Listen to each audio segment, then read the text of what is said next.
Okay, it's recording. Hi, Tumblr. So, Kiri asked me, a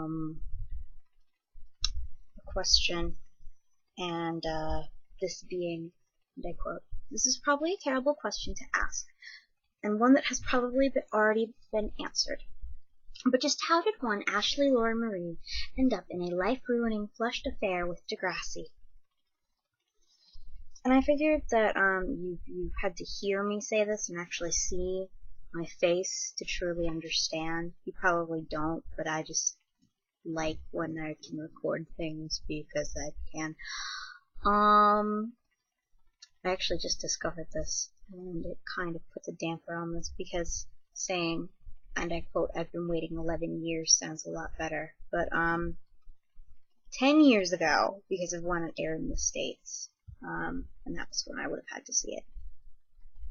I started, like, 10 years ago, we got cable. Like, not cable, we got, like, I don't know, some Comcast or something like that.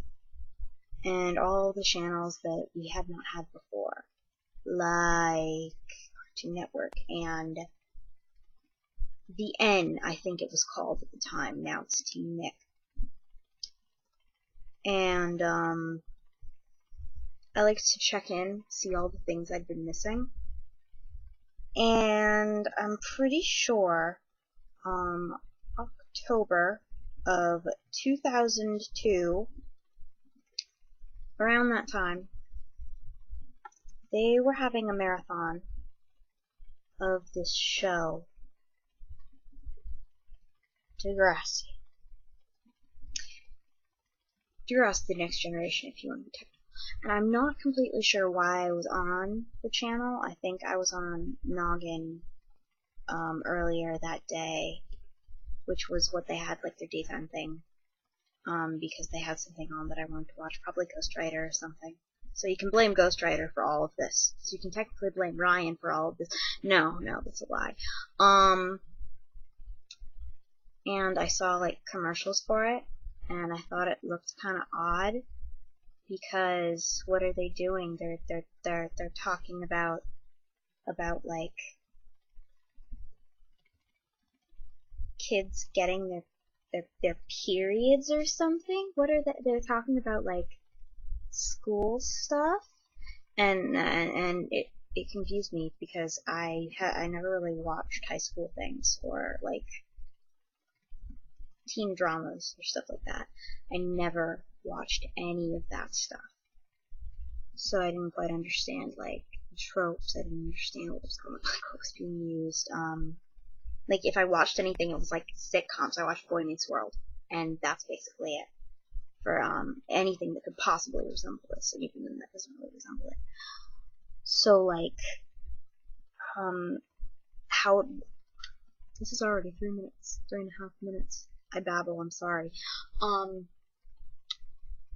Basically, it confused me and interested me, and there was a marathon on, shortly, like, to celebrate the, the end of season 1 or something. And so I watched it for the heck of it. And I was lost. From the moment, I laid eyes on Degrassi on The N, I was lost. I loved it. I loved, like, the characters and how they seemed kind of, like, real and relatable and, like, I don't know, stuff like that. Point is, I started watching, and then I started watching from season 2 until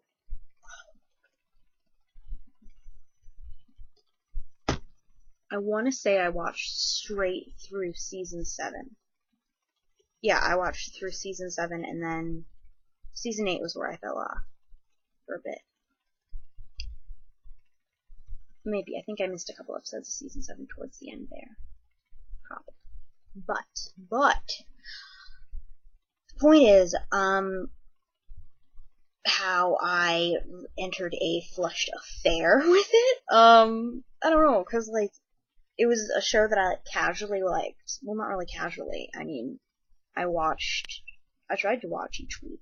And if I didn't, then I tried to catch the ones I missed. I think the moment where I was really lost forever, like really lost forever, was, they had a storyline in season 5 called Lexicon of Love. That was the episode. And it was, you may have seen me blog a tiny, tiny bit about them, because they're old school, so it's a bit harder to find gifs and everything. Paige and Alex, who were the first, the first female same-sex ship couple that I had seen on TV, with a character realizing her sexuality and everything. And it was at a time when I was questioning my sexuality, questioning if I liked girls or not, and I'd actually not watched a show called South of Nowhere, where it was from day one, it was pretty much like a girl questioning her sexuality and realizing that she likes girls. And I didn't watch it because I was so uncomfortable with my own sexuality. And I thought that I didn't, it's not that I didn't think it was right. I just I couldn't understand it because I was too busy going through everything, and I felt that it was too close. And subconsciously, I bet I thought if I watched it, then it would turn me gay, which isn't true. And it wasn't like I was against LGBT stuff back then. I was scared. I was scared of my own sexuality because I never saw it on TV, basically. Because I never heard about it in anything except for all the drama stuff that you would see, on political ads and stuff like that. So, on a show that I had been watching, and it was established, a show that I had already started loving and already enjoyed, I think that was when I started accepting that I liked girls as well. I was in denial for a long time, but I think that was when I started, actually, it started becoming a possibility. So, that said, this being nearly 8 minutes long, holy fuck, how do any of you put up with me? The show suddenly had a very, very special place in my heart. And so when, in my opinion, some of the writing for some of the episodes started getting a little bit, not as good, or at least there was a lot of wasted potential with some of the characters, I started growing away from it, probably because it hurt me more. Also, when Paige and Alex broke up for the final time in a very out of character storyline, I will say that I think that's what actually made me stop watching for a little bit, because I just it cut me real deep. So then I will honestly and truly blame the reason why I got back into it so hard, because this is how it all started. I will blame Ali Bandari entirely, because I was watching I was watching something, and I flipped through to an episode that was on during a marathon, and I honestly cannot remember the name of it. I know it has the word heart in it, but for anyone who's familiar with the show, it's an episode in season 8 wherein Allie loses her virginity to... Oh, that's such a horrible way to say it. When Allie and Johnny have sex, and it's nothing like she expected it to be, and it's gosh, I don't even know what it was about the episode. It was just so well written and so striking and subtle, and all of the little things. And I realized, well, I should get caught up on this show. And this was only like maybe a half year, maybe 6 months after I stopped watching it. Kiri, this is derailing, but this really is how I need to go with like why I love this show. And so I watched the rest of the marathon, and I went back and I watched all the things I'd missed before, in time for season 9, I believe. Yeah, I watched it in time for season 9, and I pretty much mostly stayed current on it then. And what really gave me feelings in season 9 was like I fell real hard for Holly J and Declan. So like, yeah, I fell really hard for them. But we reached like the end of season 9 with the ridiculous plot for Degrassi Takes Manhattan. Even though like the stuff in New York I adored, like let's not even talk about the storyline with Spinner and Emma and like the original names. It was I literally think it was just like we need to get them out. Like we need to move on. We have to be done with the old cast because they were holding on to them for too long. But no, this is derailing the question. I blame Ali Bandari for getting me back into it. I blame fucking Shark in the Water for never letting me go. If you are unfamiliar, please YouTube Degrassi Shark in the Water. Like, look for it. And there would be 2 videos that are like official. One that's like 2.5 minutes long. Watch it. That was the promo for season 10. That was what I fell so hard for it. Like, I fell so hard. It astonished me that a TV series put that much work into a promo for their show. And then, like, rewatching it after I watched all of the Boiling Point, which was what the first part of season 10 was called, blew my mind even more. It was season 10 that really made me say, yes, I love the show and I'm never going back. It was that stupid telenovela style first 24 episodes of season 10 with everything built up, with every little thing falling into place, and just Fiona's plot starting it off, and then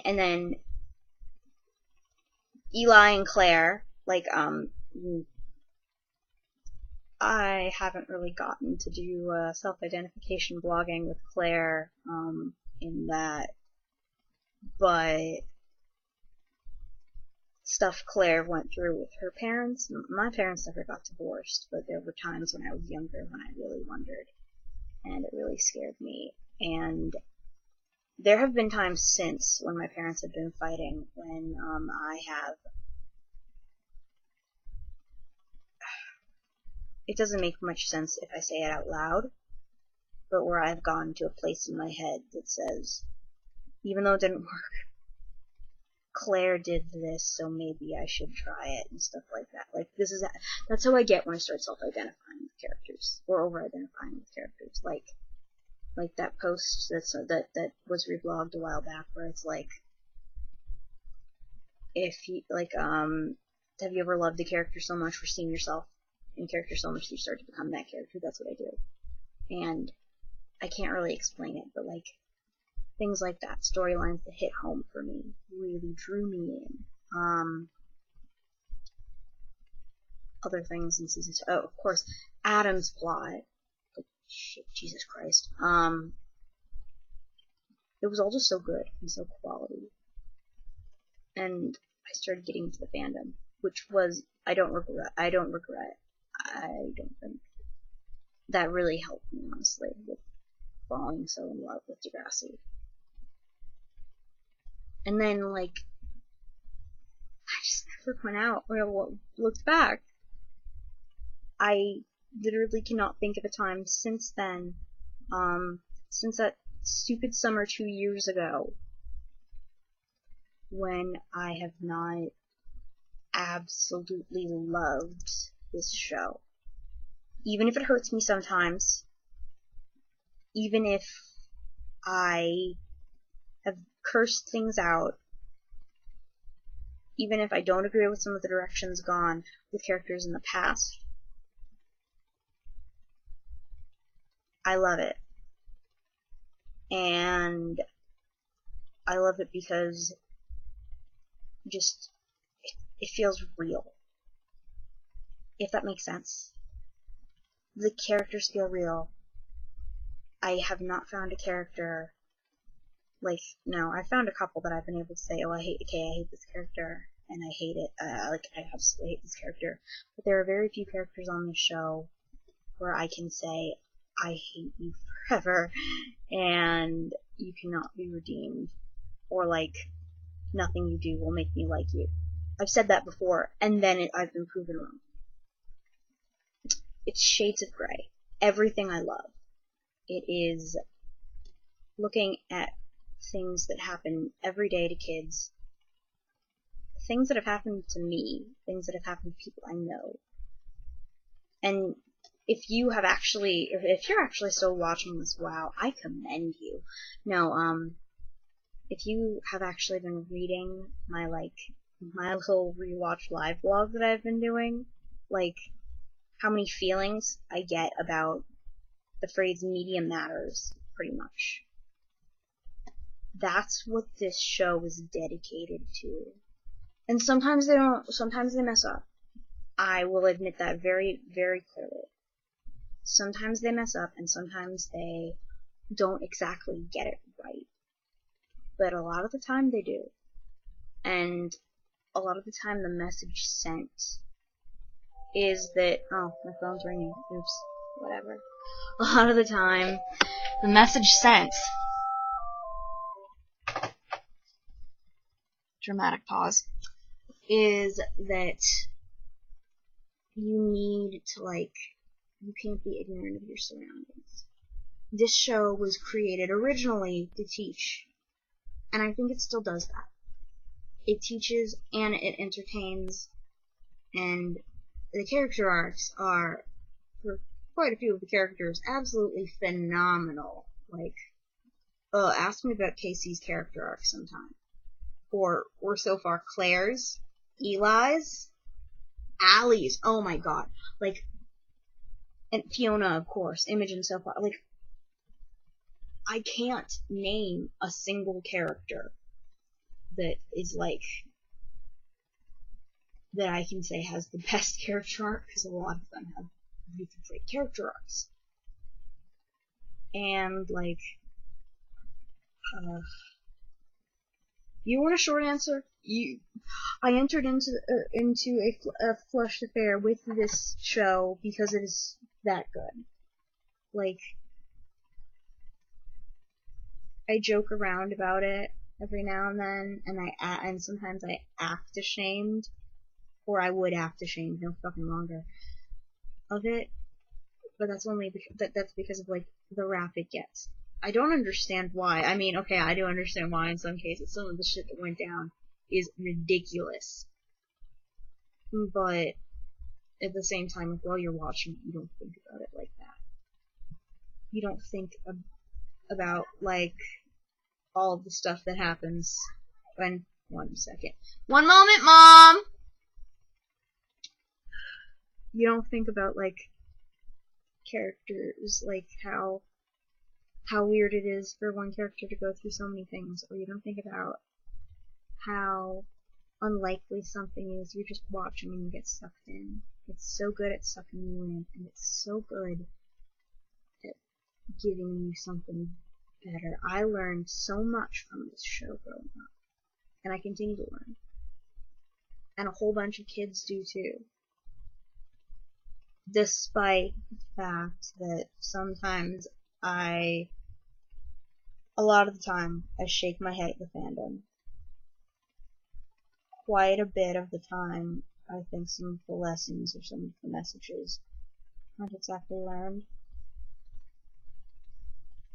It's still trying. That's a lot more than can be said for a whole bunch of things out there. This got long and waxing. Yeah, that's basically it. I came for something I didn't understand, and then I stayed because I saw something I could relate to. More than that, I saw more I didn't know. And then on top of all that, I got a whole bunch of feelings, as you can probably all tell. It's my forever show. And, I've been hiding my love for it for a very long time. And I think as you can all see, it's time for me to stop that. So, yeah. Would I recommend it to everyone? Like, it depends on if it's your speed. Like, I know that some people don't like high school shows. Like, I understand that. But it is really good in quite a lot of places. In some places it's not. But, yeah. So, I hope that answers your question, Kiri. Otherwise, I just wasted 21 minutes of your lives. My life. Whatever. I'm sorry. Okay, I'm gonna shut this off now. Upload it to YouTube, and it'll probably be up there in about an hour. So,